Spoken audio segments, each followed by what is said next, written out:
Tucker, thank you.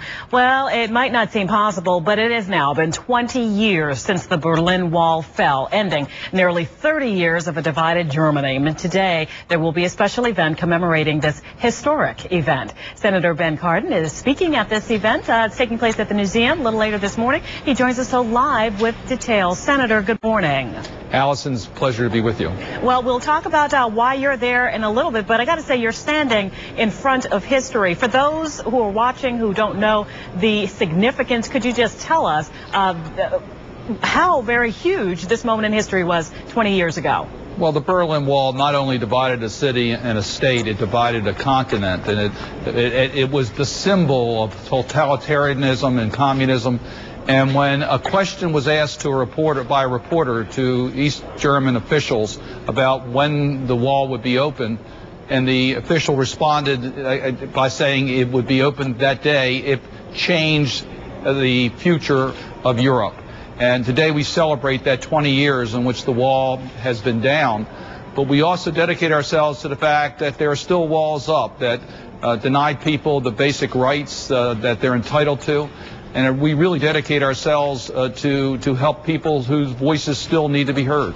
And again, you were at the Newseum, and that piece of history is the largest chunk, if you will, of the wall outside of Germany, and we have it right here in our backyard.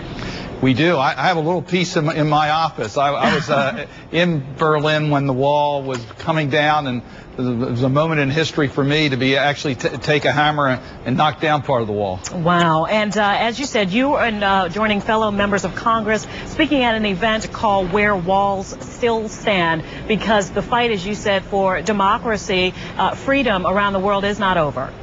Absolutely, and that's what the Helsinki Commission, which I have the honor of chairing, really one of our missions is to make sure that not just the 56 countries that belong to the Helsinki process, but the entire world to live up to the basic human rights commitments to its people. And this independent agency with the federal government, the mission is to really fight for that, right? Democracy, freedoms, military checkpoints. Absolutely. We are one of 56 countries that have signed on to the Helsinki Final Accords, which basically say that we will respect human rights and we have the right to challenge the human rights activities in any one of our member states.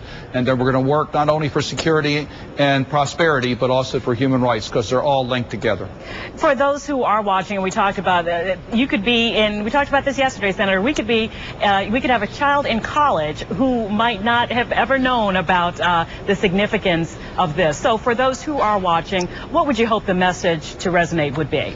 Well, I think we really need to learn from history. I remember going through Checkpoint Charlie, which you had to do in order to get from West Berlin to East Berlin. It's hard for us to imagine people being killed because they tried to escape East Berlin to go to West Berlin, but hundreds of people lost their lives. The wall was not just a division, it was a real difference between freedom and democracy. So I think the lesson to learn is that the freedom is something that everybody wants, and we have to fight for. It's not free. We've got to continue our campaign to make sure that every person, every country respects the rights of its citizens. And in the meantime, we celebrate this shining moment in history. Senator Ben Cardin, chair of the Helsinki Commission, thanks for joining us today. Thank you. Okay.